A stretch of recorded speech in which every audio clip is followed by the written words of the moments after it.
오늘 본문 말씀에 보면은 이 하나님의 그 가슴 아픈 선포가 나오는데요.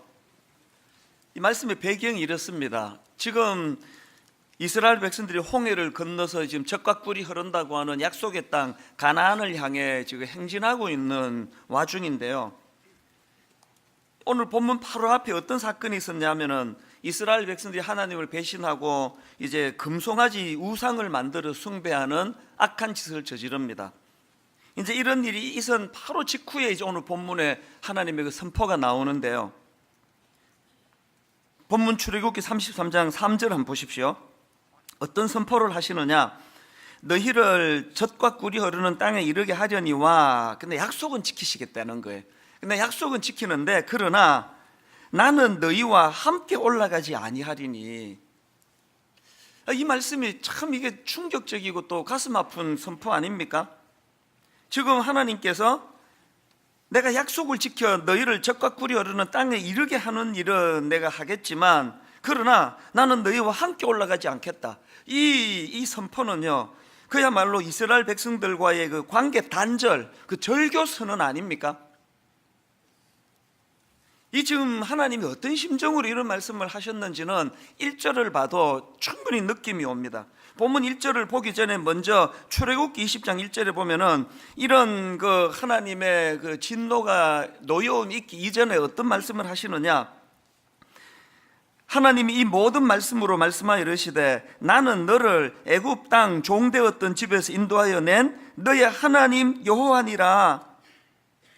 여기 보면은 하나님께서 그 뭐라 말씀하시고 나는 니들의 하나님이다. 그리고 내가 너희들을 인도했다.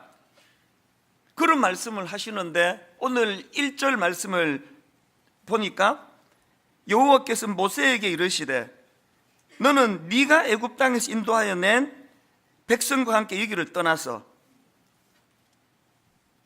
아까 나의 백성이다. 내가 인도했다 그랬는데 모세 네가 인도한 그 백성.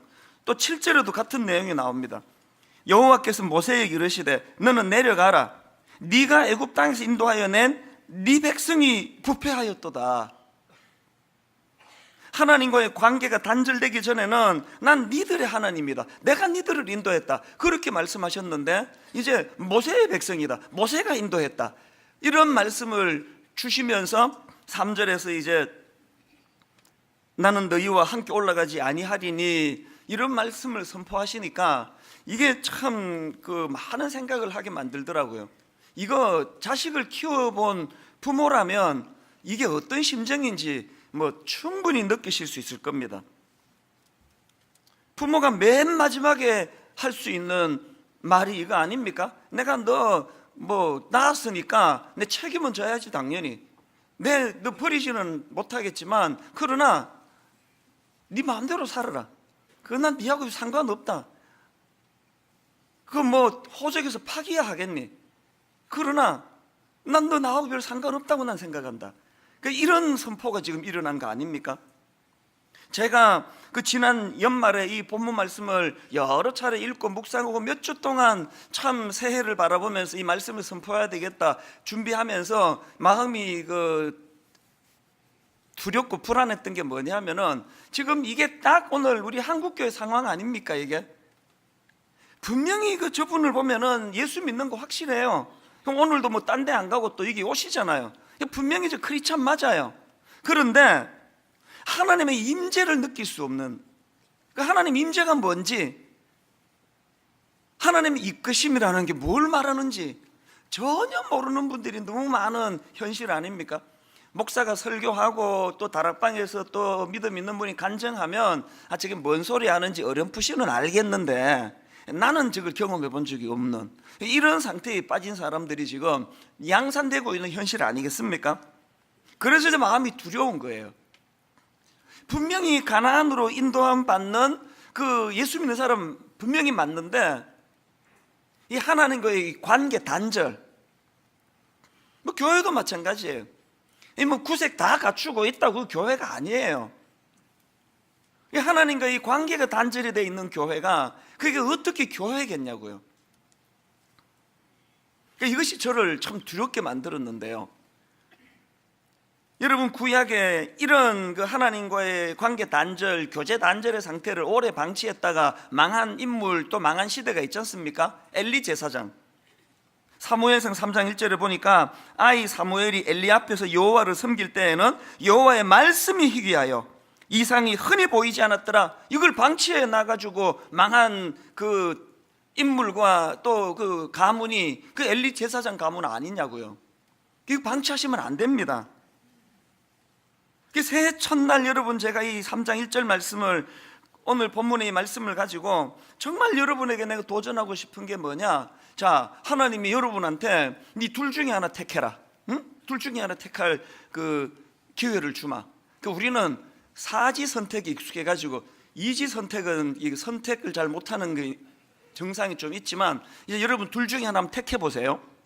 하나님이, 자, 첫째, 이 풍요로운 가나안에 내가 입성하게 해줄게. 풍요로운 가나안에 입성해 적과 꿀이 어르고 결핍이 없는 그곳에서 살도록 해주는데, 단 나는 네와 함께 안 한다. 이게 1번이다. 이거 택할래. 2번, 비록 이 땅은 그 이스라엘 백성들이 경험한 광야 생활, 그래서 열악하고 척박하고 결핍된 게 많은, 그래서 너무너무 힘든 삶의 연속이지만 그 광야에서 내가 너와 함께하는, 너와 교제하는 너의 하나님이 되어주겠다. 이게 2번이다. 너 뭐 택할래? 그럼 여러분 뭐 택하시겠습니까?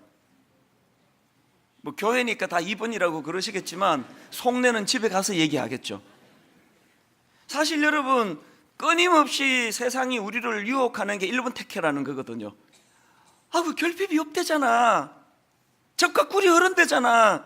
거기는 하나님이 별로 필요 없대잖아. 당연히 1번이지.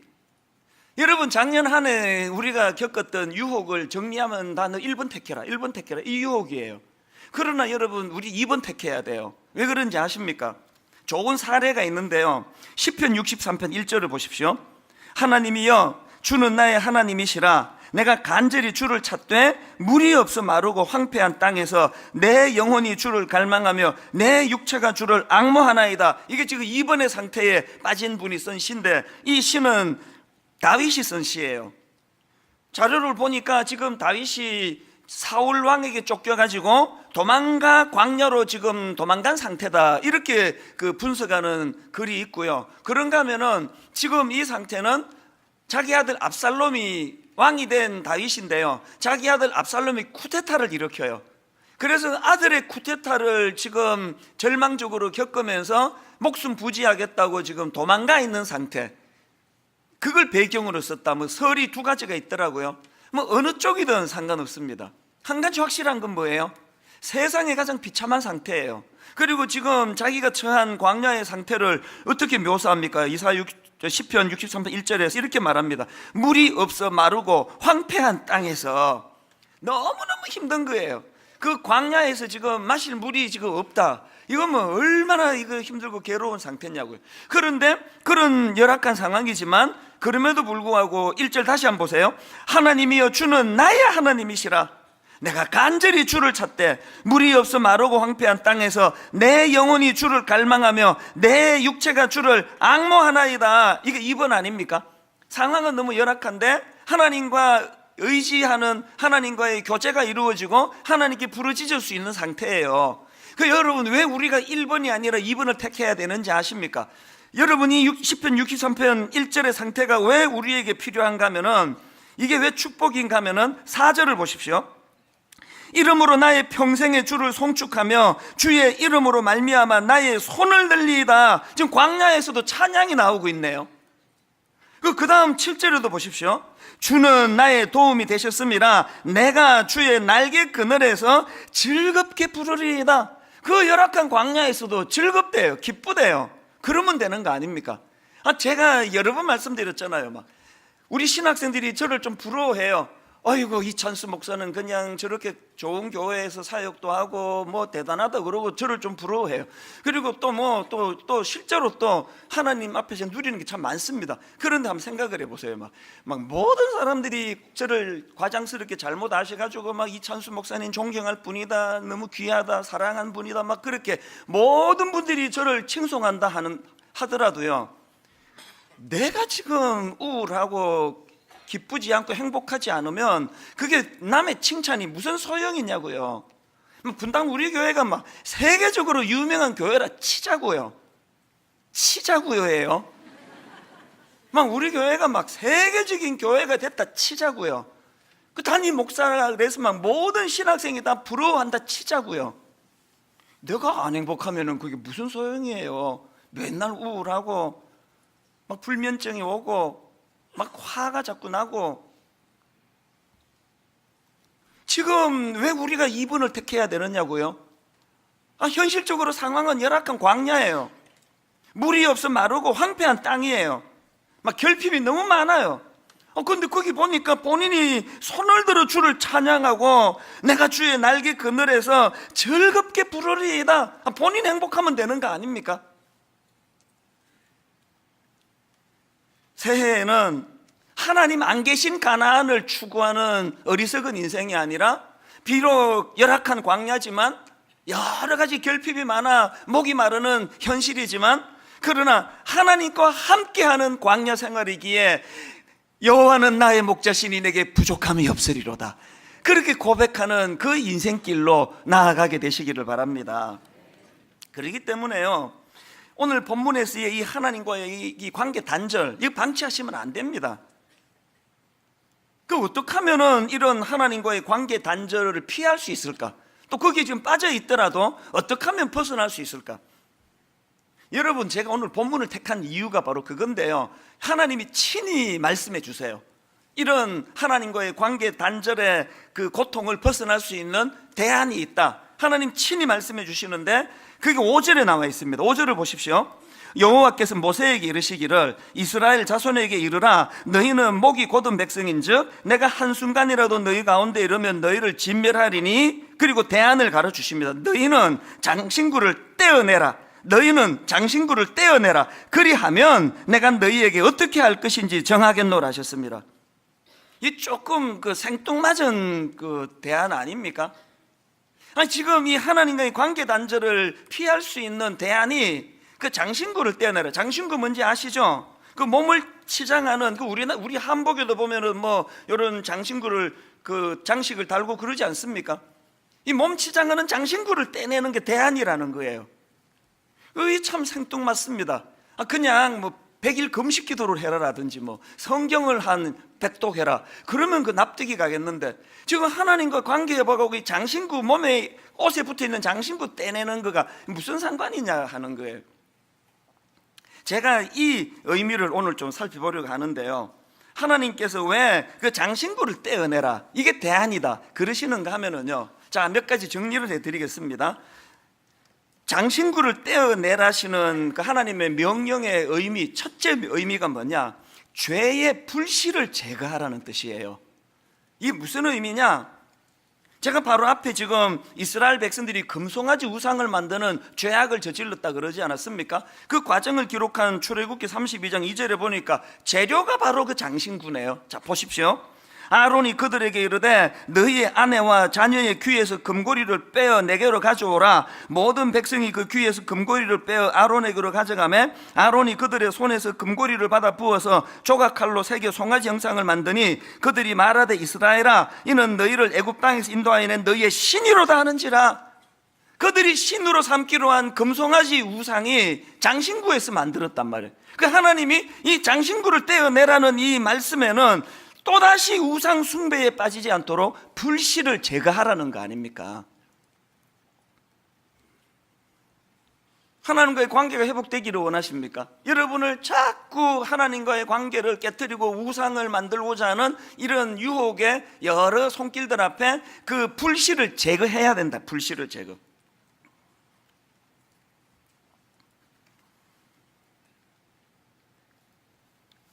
지난번에도 제가 말씀을 드렸지만 이제 우리 아들이 이제 수능 시험을 보고 나서 참 제가 그동안에 목이 말랐어요.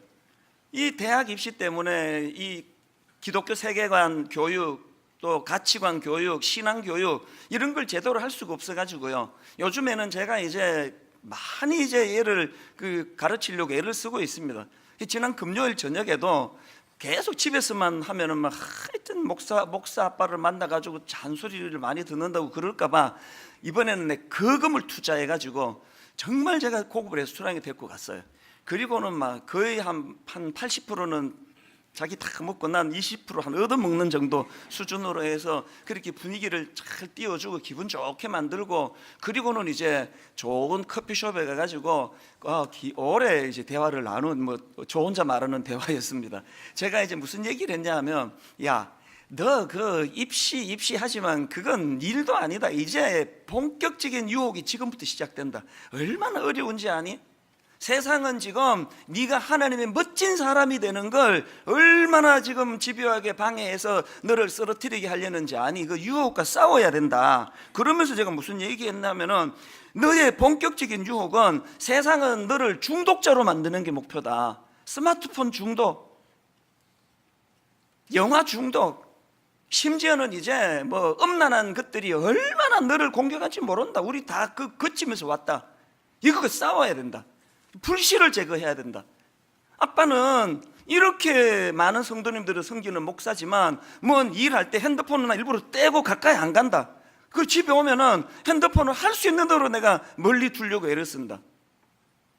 그리고 또 제가 우리 아이한테 들려준 게, 요즘에는 뭐 그 필터링이 잘 돼가지고 그런 그 이메일이 거의 안 오더라고요. 이제 다행이라 생각하는데, 제가 30대 초반 이럴 때 그 인터넷 또 그 이메일 이런 게 처음 나왔을 때는요, 그 스팸 메일 엄청 많았습니다. 그래가지고 그 메일을 딱 열어보면은 제목이 오빠 뭐해? 저는 5남매 중에 막내예요. 그리고 또 어느 여집사가 나보고 오빠 뭐해? 이러는 사람이 없단 말이에요. 그래서 누가 나보고 오빠라 그러지? 그래서 클릭을 해보면은 저를 오빠라고 부르는 그 여자가 그냥 뻘거벗고 이룩하고 서 있는 이런 그 음란한 사진들이 뜨고, 이런 일이 종종 있었습니다. 그래서 제가 금요일 저녁에 우리 아들 보고 뭐라 그랬냐면, 아빠는 있잖아, 계속 그런 음란 메일이 오면 나는 인터넷 자체를 끊어버리는 사람이다. 불씨를 남겨두지 않는다. 사실 진짜 그런 일이 있었습니다. 10년 전에 이제 안식년을 얻어가지고 이제 공부를 좀 더 해야 되겠다 해서 풀러신학교에 그때 이제 그 학생 비자를 받아가지고 1년간 체류하기로 갔거든요. 얼마나 내가 공부를 열심히 했는지, 이게 그 1년 코스인데요. 한 9월, 8월 되니까 공부 다 해버렸어요. 그 이제 공부 다 끝나고 코스가 끝나고 이제 논문만 쓰면 되는데, 막 종이 쑤시는 거예요. 제가 깨달았습니다. 일 많아도 이게 괴롭지만요, 진짜 일 없는 게 이게 괴로운 일이더라고요. 그래서 내가 12월 달에 귀국하기로 했는데 못 참고 이제 일찍 귀국한 거예요, 혼자. 애들은 이제 2학기를 끝내야 되니까 가족들은 다 남아있고 저 혼자 한국으로 귀국을 했는데요. 이제 뭐 하루 교회 일 마치고 집에 들어오면 막 아무도 없고 막 저녁에 또 시간이 막 얼마나 안 가더라고요. 그래서 제가 계속 이제 TV 중독이 됐습니다. 막 그래서 TV 켜놓고 동해물과 백두산이 나오면은 또 이제 케이블로 들어가가지고 또 영화 보고, 이제 밤 한 11시 넘어서 영화는 또 막 되게 음란한 것들이 많이 나오더라고요. 그래가지고요, 이게 내가 이래갖고는 안 되겠다 해가지고 케이블 선을 가위로 잘라버렸어요. 그거 뭐 한 3,000원 하면 다시 살 수 있거든요. 가족 올 때까지 안 샀습니다. 이게 불씨를 제거하는 거예요. 이 얘기 듣고 저한테 실망한 분 계세요? 무슨 목사가 그것도 못 이겨가지고 케이블을 끊었단 말이야? 실망이다. 이런 분 계시면 그냥 계속 실망하세요. 그게 저예요. 저는 못 이길 것 같아요. 그래서 불씨를 제거하는 거예요. 이성에 대해서도 전 자신 없고요. 그래서 극도로 조심하고 불씨를 제거합니다. 어떤 경우라도 여성이랑 1대1로 식사 안 하고 차 안 마시고 대화 안 하고 교회 일 말고는 절대로 교제하지 않습니다. 자신이 없는 거거든. 불씨를 제거하는 거예요. 새해를 맞아 여러분에게 진심으로 제가 한 가지 권면을 드리고 싶은데요, 영적으로 충만하고 싶으면 여러분을 유혹하는 불씨를 제거하는 결단이 있기를 바랍니다. 자꾸 음란한 것들에 대하여 노출이 돼 있으면 그것을 아예 그냥 원시인처럼 사는 게 낫습니다. 인터넷 끊어버리세요. 그래서 제가 우리 아들 보고 그날 한 이야기가 뭐냐, 네 주변에 너무 매력적이고 너를 즐겁게 하는 친구를 할지라도 네 삶에 유익하지 않고 유혹이 많으면 그 친구 끊어야 된다. 이를 악물고 끊어라. 지금 그 이성교제를 하고 있는데 그 배우자 될 사람이 계속 내게 별로 유익하지 않다. 헤어지는 아픔을 감수하고로 끊어야 돼요. 지금 끊는 게 그게 훨씬 유익합니다. 장신구를 떼라는 게 이런 의미를 갖고 있다는 거예요. 그런가 하면은 두 번째로 장신구를 없앤다는 것의 의미가 뭐냐, 이건 자기 중심성을 극복하라는 뜻이에요. 이 자기 중심성. 백성들이 이제 금송아지 우상을 만드는 과정을 묘사한 게 출애굽기 32장 1절인데 왜 만들게 됐는가가 딱 한마디로 표현이 되어 있습니다. 보십시오. 백성이 모세가 산에서 내려오미 더딤을 보고 모여 백성이 아론에게 이르러 말하되, 일어나 우리를 위하여 우리를 인도할 신을 만들라. 우리를 위하여 우리를 인도할 신을 만들라. 이게 우상 금송아지를 만들게 된 동기라는 게 동기. 여러분, 이 땅에 있는 모든 우상의 첫 출발은 자기 중심성으로 출발합니다. 우리를 위하여. 이 장신구라는 도구 자체가 이게 나를 치장하는 도구 아닙니까? 오늘 여러분 제 몸에 득지득지 붙어있는 장신구 보이세요?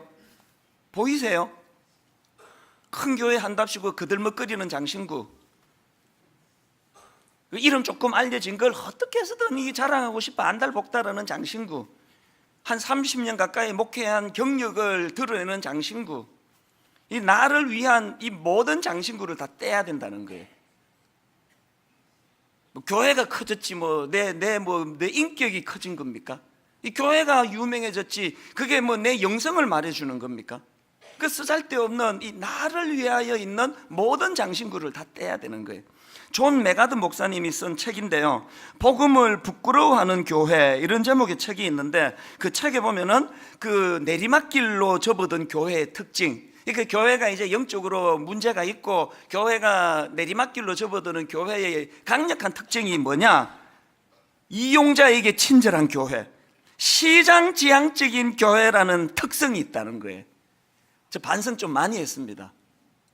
영적으로 문제가 생긴 교회는요, 이용자에게 친절한 교회, 이 본질을 중요하게 생각하지 않고 맨날 설교라는 게 얼마나 힘드세요? 용기를 가지십시오. 우리 교회로 오셔야 될 이유는 저 교회보다 우리 교회가 이용자에게 훨씬 친절합니다. 안락원자에 앉으셔가지고 편안하게 내 집처럼 지내다 가세요. 이게 문제가 있는 교회라는 거예요. 여러분, 이 영적 성숙을 재는 잣대가 여러 개 있는데요, 오늘 이걸로 한번 재보세요. 여러분, 내 영적인 성숙도가 어느 정도 되는가를 재는 가장 중요한 잣대는 내가 얼마나 이 자기 중심성을 극복했느냐의 문제예요. 좋은 남편이고 싶으세요? 좋은 아내고 싶으시면요, 고린도전서 13장에서 말하는 사랑은 자기의 유익을 구하지 아니하며, 이 자기 중심성으로부터 벗어나지 않고 좋은 남편이 되는 비결은 없습니다. 자기의 유익을 구하지 아니하며. 그래서 여러분 마태복음 6장 33절에서 우리 예수님의 조언을 잊으시면 안 됩니다. 그런즉 너희는 먼저 그의 나라와 그의 의를 구하라. 그리하면 이 모든 것을 너희에게 더하시리라. 이 말씀으로 계속 몸부림을 치면 하나님이 이 자기 중심성에 쩔어 있는 우리들로 하여금 그래도 좀 성숙해지도록 자기 중심성에서 벗어나도록 인도해 주시리라고 믿습니다. 자, 그런가 하면은 또 한 가지 자기 중심성에 빠진 사람의 특징이 하나 있는데 여러분에게 점검해 보세요. 자기 중심성에 빠진 사람의 공통된 특징이 고집이 세요. 출애굽기 33장 3절입니다. 너희를 적과 꿀이 흐르는 땅에 이르게 하려니와 나는 너희와 함께 올라가지 아니하리니 너희는 목이 곧은 백성인즉. 여기 나오는 목이 곧다라는 말은 교만하다는 뜻이 아니에요. 여기서 말하는 목이 곧다는 고집이 세다라는 뜻이에요. 그리고 제가 자료를 보니까 이 단어의 그 이미지가 어떤 이미지인가 하면은 그 주인이 멍에를 씌워주려고 하는데 거기에 그 주인이 씌워주는 멍에를 지지 않으려고 버티는 짐승의 이미지를, 이 단어가요. 주인이 지금 그 비싼 돈을 주고 소를 사고 그 비싼 돈을 주고 지금 그 말을 사고 하는데 이제 일을 해야 되는데 멍에를 씌우려는데 죽으라고 멍에를 안 쓰겠다고 버둥거리는 이게 목이 곧은 백성의 이미지래요. 자기 생각이 강하고 목에 그 멍에 씌우면 안 된다, 안 좋다. 뭐 하나님이 막 뭔 말씀으로 권면을 하든지 간에 막 목이 곧아가지고 막 고집이 세가지고 막 뭐 자기를 위하는 설교는 막 아멘 그러고 막 또 듣고 막 또 자다가도 듣고 하는데 멍에 좀 쉬어볼까 그러면은 막 그때부터 막 목이 곧아가지고 막 절대로 막 거부하고 그러면 그게 지금 장신구가 너무 많이 있는 거예요. 올해 저는 새해를 맞이해서 이 고집불통, 내 생각만 옳고 뭐 항상 나는 틀린 생각하지 않고 뭐 하나님조차도 말씀으로 그 교정받는 일은 거의 없잖아요. 자기 생각이 점점 강화되는 이런 현실에서 새해에 하나님, 내가 이 고집센 이 자기 중심의 생각의 이 장신구를 떼내버리기 원합니다. 그래서 에스겔 36장 26절에 보니까 또 새 영을 너희에게 두고 새 마음을 너희에게 주되 너희의 육신에서 굳은 마음을 제거하고 부드러운 마음을 줄 것이며, 영적으로 장신구를 떼낸 사람은 부드러운 마음을 가지고 있다는 이 특성을 가지고 자기를 점검해 보시기를 바랍니다. 그런가 하면 세 번째로 장신구를 없앤다는 의미가 하나 더 있는데, 이건요 과거와의 결별을 이야기하는 겁니다. 장신구는 애굽에서 종살이 할 때부터 그 사용되던 그 치장되던 그 도구 아닙니까? 설마 광야, 그 아무것도 없는 결핍된 광야에서 뭐 장신구를 개발했다고 생각하지는 않으시겠죠? 그게 전부 이게 애굽 거예요. 애굽 문화예요. 장신구를 떼라는 건 뭘 의미합니까? 과거와의 결별을 선언하라는 거예요. 몸은 지금 종살이 애굽으로부터 해방이 됐지만 정신은 400년 그 종살이 노예 근성이 아직도 남아있는 거 아닙니까? 막 독립적으로 하나님 앞에 나가는 일 막 거의 못하고 그 광야의 이스라엘 백성들을 보십시오. 수동적이고 끌려다니고 막 불평이 많고 원망이 많고 막 걸핏하면 뭐 애굽으로 돌아가겠다고 뭐 가서 벽돌 굽고 종살이 할 때가 좋았다고, 가지도 않을 거면서 계속 나는 돌아가겠다고. 그게 노예 근성이에요. 노예 근성. 하나님께서는 장신구를 없애라는 거예요. 애굽에서 종살이 할 때 차고 있던 그 장신구를 다 떼내라는 거 아닙니까? 이게 로마서 12장 2절 너희는 이 세대를 본받지 말고 오직 마음을 새롭게 함으로 변화를 받아 하나님의 선하시고 기뻐하시고 온전하신 뜻이 무엇인지 분별하도록 하라. 장신구를 떼는 거예요. 이게 에베소 4장 22절 너희는 유혹의 욕심을 따라 썩어져가는 구습을 따르는 옛사람을 벗어버리고 장신구를 떼내라는 거예요. 교회 뭐 그렇게 오래 다니면 뭐합니까? 여전히 이 세상의 사고방식, 세상의 가치관, 온통만 내가 이 세상의 주인이라는 이런 세속적인 가치관에 너무나 지금 거기에 젖어 있다면 성령님이 새해를 맞이하는 저와 여러분에게 장신구를 뗄 수 있는 마음의 결단을 주시고 그것을 직접 행할 수 있는 능력을 주시기를 바랍니다. 그래서 고린도후서 5장 17절에 그런즉 누구든지 그리스도 안에 있으면 새로운 피조물이에요. 새로운 피조물. 장신물 다 떼시고 이전 것은 지나갔으니 보라 새 것이 되었도다. 이게 장신구를 떼는 의미예요.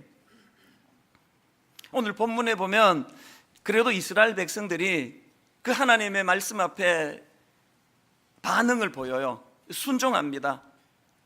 본문 6절에 보니까 어떻게 순종합니까? 이스라엘 자손이 호렙산에서부터 그들의 장신구를 떼어내니라. 장신구를 떼어냈어요. 그리고 더 중요한 건 지금부터예요. 장신구 떼내는 것으로 모든 게 회복이 안 되고요, 장신구를 떼는 건 출발이에요. 장신구를 6절에서 떼냈는데 7절을 보시겠습니까? 모세가 그 장막을 세우는데요, 모세가 항상 장막을 취하여 진 밖에 쳐서 진과 멀리 떠나게 하고 회막이라 이름하니, 모세가 친 장막을 회막이라 이름하는데 이 모세가 세운 회막의 의미가 뭔지는 이거를 세번역으로 보면 금방 이해가 됩니다. 자, 7절을 세번역으로 보십시오. 이스라엘 백성이 진을 칠 때마다 모세는 장막을 거두어 가지고 진 바깥으로 나가 진에서 멀리 떨어진 곳에 그것을 치곤 하였다. 모세는 그 장막을 주님과 만나는 곳이라고 하여 회막이라고 하였다. 모세가 세운 회막의 의미가 뭐라고요? 주님과의 만남의 장소라는 상징을 거기다 부여하는 거예요. 의미를 부여하는 겁니다. 그리고는 9절에 모세가 회막에 들어갈 때에 구름 기둥이 내려, 하나님 임재의 상징 아닙니까? 구름 기둥이 내려 회막문에 서며 여호와께서 모세와 말씀하시니, 또 10절 모든 백성이 회막문에 구름 기둥이 서 있는 것을 보고 다 일어나 각기 장막문에 서서 예배하며, 예배가 살아나네요. 그 다음 11절 사람이 자기 친구와 이야기한 같이 여호와께서는 모세와 대면하여 말씀하시며. 부러워 죽겠어요.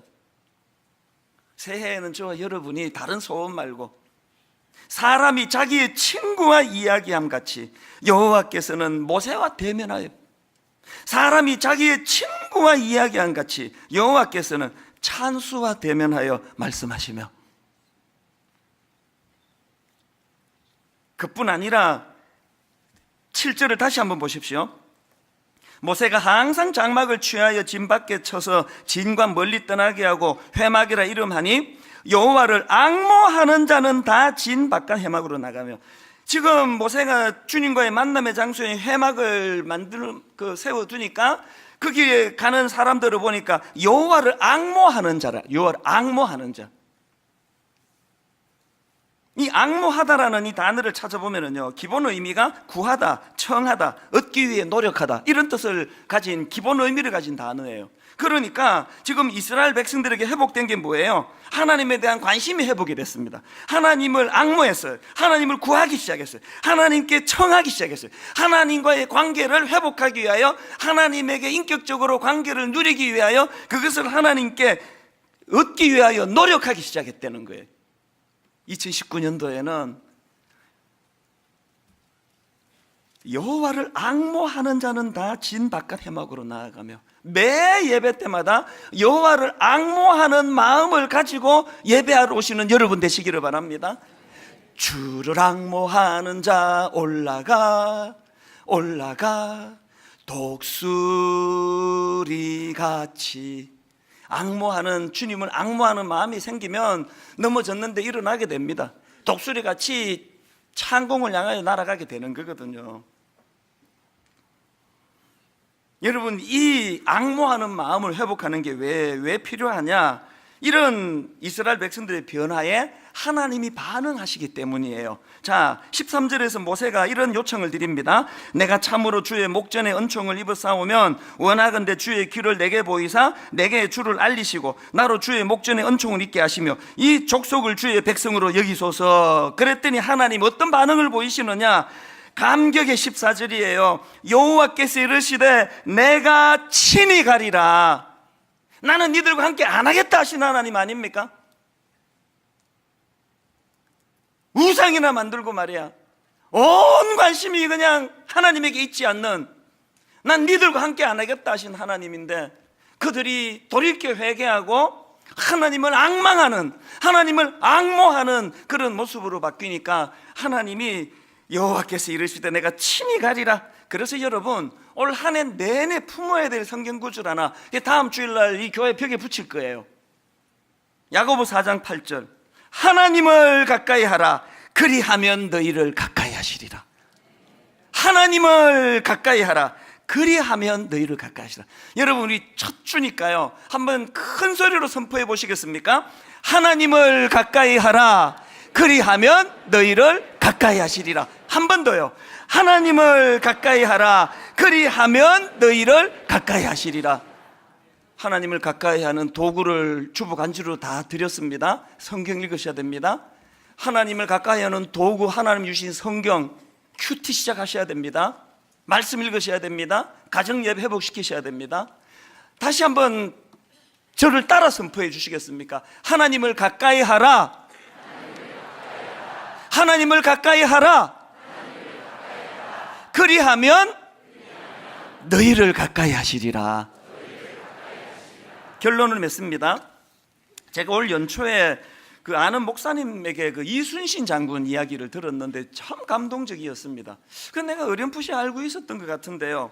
임진왜란 초기에 그 옥포대첩이라고 아시는 분이 많으실 거예요. 이 옥포대첩은요, 외선 30척이 옥포만에 정박을 해가지고 양민을 괴롭히고 약탈하고 그런 짓을 저질렀는데요, 이순신 장군이 그 외적 30척 중에서 무려 26척을 격침을 시켜요. 그리고 더 놀란 게 뭐냐 하면은 외선 26척을 격침시키는 과정에서 왜군 4,080명을 사살해요. 놀라운 게 뭐냐, 외적 4,080명을 사살할 동안에 아군 피해 1명 부상, 사망자도 없대요. 이 뭐 위대한 장군이에요. 그래서 제가 그게 너무 제가 연초에 인상적이었는데요. 이순신 장군 검색을 하니까 무슨 기사가 하나 뜨는가 하니까 여러분 검색해 보세요. 이순신 장군이 병사들에게 이상한 명령을 내렸대요. 적의 머리를 베는 자는 벌을 줄 것이다. 이상한 명령 아닙니까? 이게 납득이 안 가는? 아니, 적의 머리를 베는 자는 벌을 줄 것이다. 이게 뭐냐 보니까요, 죽은 적의 시체 목을 자르지 말라는 그 명령이었대요. 죽은 시체 머리 벨 시간에 살아있는 적 한 명이라도 더 무찔러라는 거예요.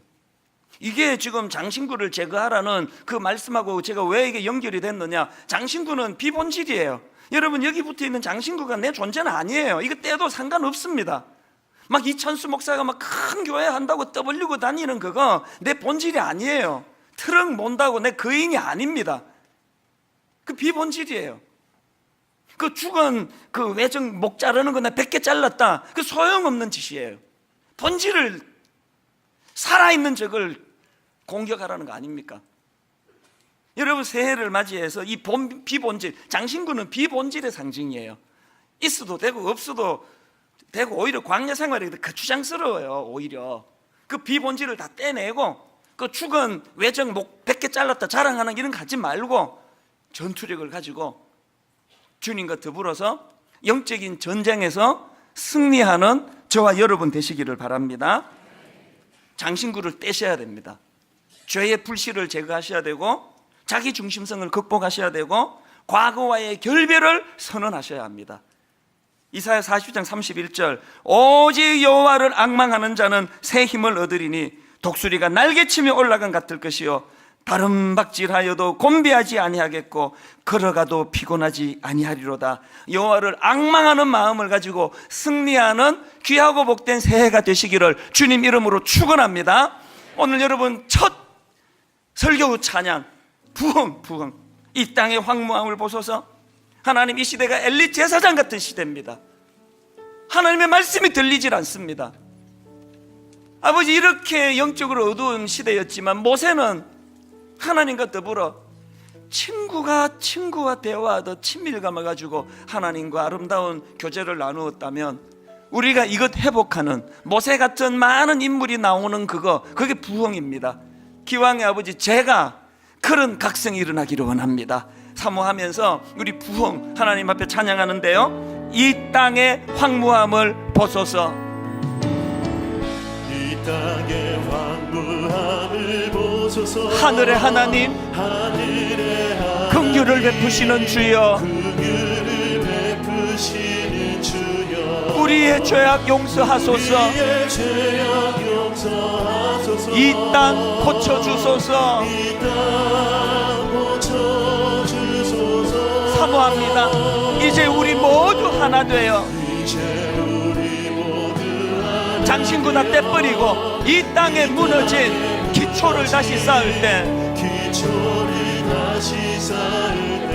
우리의 우상들을 태우신 성령의 불 임하소서. 부흥의 불길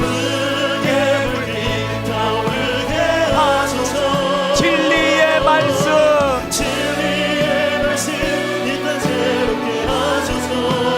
은혜의 강물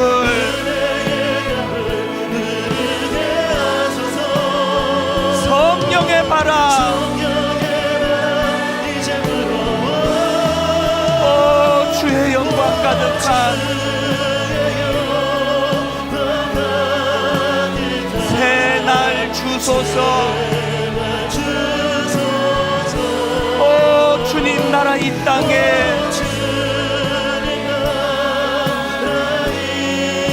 임하소서.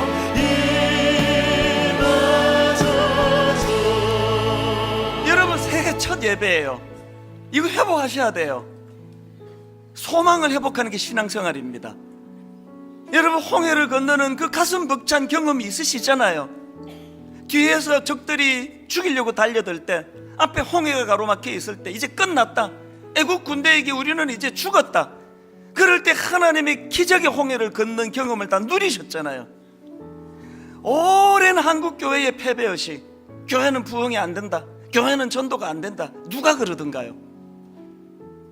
장신구를 떼고 지금이라도 하나님의 심정을 헤아리며 하나님을 가까이 하라, 그리하면 너희를 가까이 하시리라.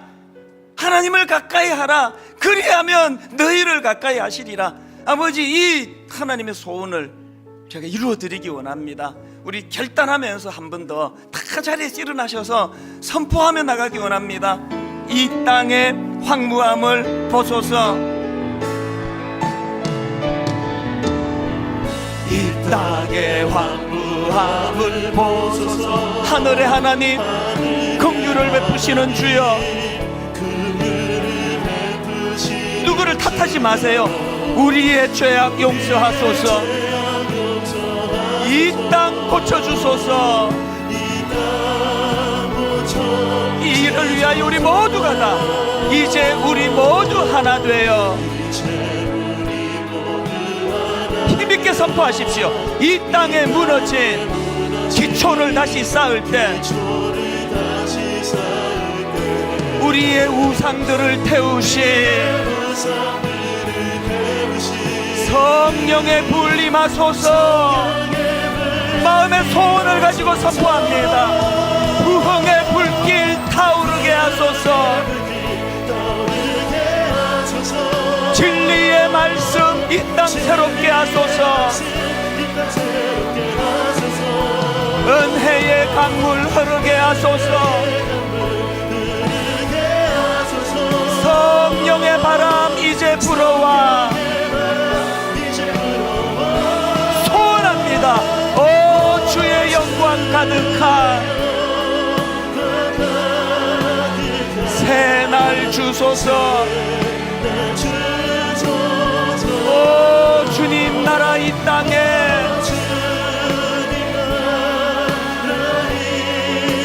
임하소서. 여러분 다시 한번 소원을 가지고 선포합니다. 이 땅의 황무함을 보소서. 탄식하며 부르짖습니다. 하늘의 하나님, 긍휼을 베푸시는 주여, 우리 교회에, 우리 가정에 우리의 죄악 용서하소서. 이 땅 고쳐주소서.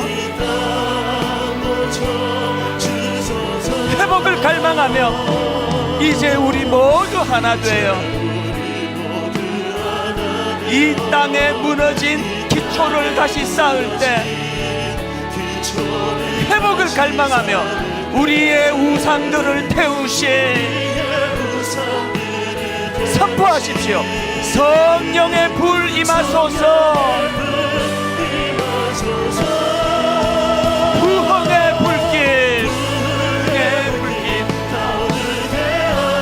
진리의 말씀,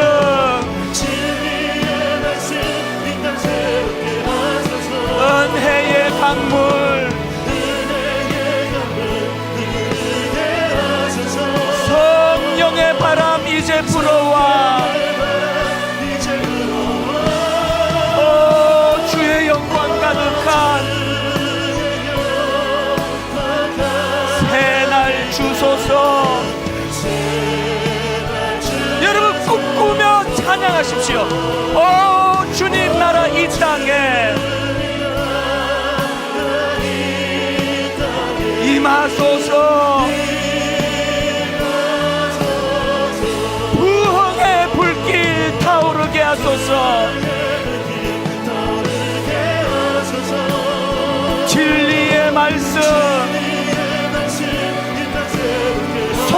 한번 찬양하십시오. 은혜의 강물,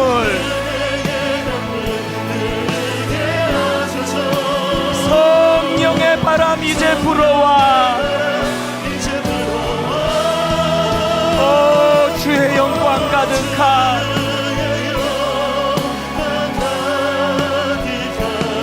새날 주소서. 오, 주님 나라 이 땅에 임하소서, 임하소서.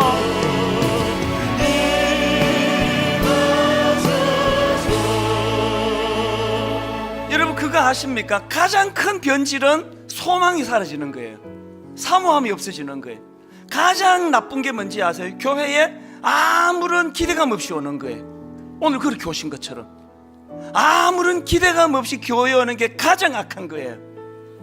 하나님 비록 우리의 범죄함으로 하나님과의 관계가 단절이 된 것 같고 너무너무 풍요로운 가나안 땅에 사는 것 같은 풍요로운 것 같은데 하나님의 임재가 느껴지지 않습니다. 오래 예수 믿었지만 하나님과의 영적 교제가 뭔지를 잊은 지 오래됐습니다. 소원을 가지고 기도합니다. 아버지, 2019년도는 그 하나님과의 관계가 회복되는 첫 해가 되기를 원합니다. 2019년도는 하나님의 임재가 삶 속에서 경험되어지는 놀라운 역사가 있기를 원합니다. 이것으로 가정이 회복되기를 원합니다. 교회가 회복되기를 원합니다. 아버지, 무너지는 한국 교회가 세워지는 은혜가 있기를 원합니다. 이 소원을 가지고 우리 함께 통성으로 같이 기도하시겠습니다. 살아계신 하나님 아버지, 하나님의 은혜를 이 시간 삼으셔 아버지 하나님, 적과 꿀이 흐르는 가나안 땅에 입성했지만 하나님의 임재가 느껴지지 않는, 하나님과의 교제가 단절이 되어 있는, 하나님의 인도하심이 뭔지를 잘 모르는 아버지, 그런 상태의 가나안에 입성하기보다는 하나님 비록 문제가 많은 광야지만 복이 많은 갈증이 심각한 또 결핍이 많은 광야지만 다윗처럼 거기서 하나님의 인도하심을 받는 그곳을 아버지 갈망하는 저희들 되게 하여 주시옵소서. 오 하나님 아버지,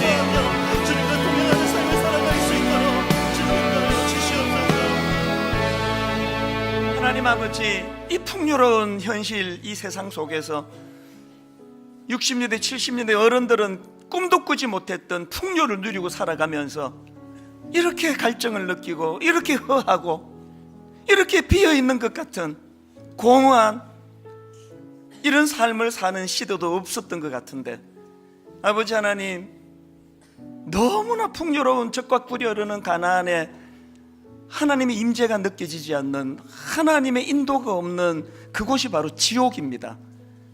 다윗처럼 비록 열악한 광야지만 목이 말라 물이 없어 갈증을 느끼지만 여러 가지로 결핍이 됐지만 언제든지 부르짖을 수 있는 하나님이 계신 그곳이 가장 복된 장소라는 것을 깨달을 수 있는 영안이 열려지게 하여 주시옵소서.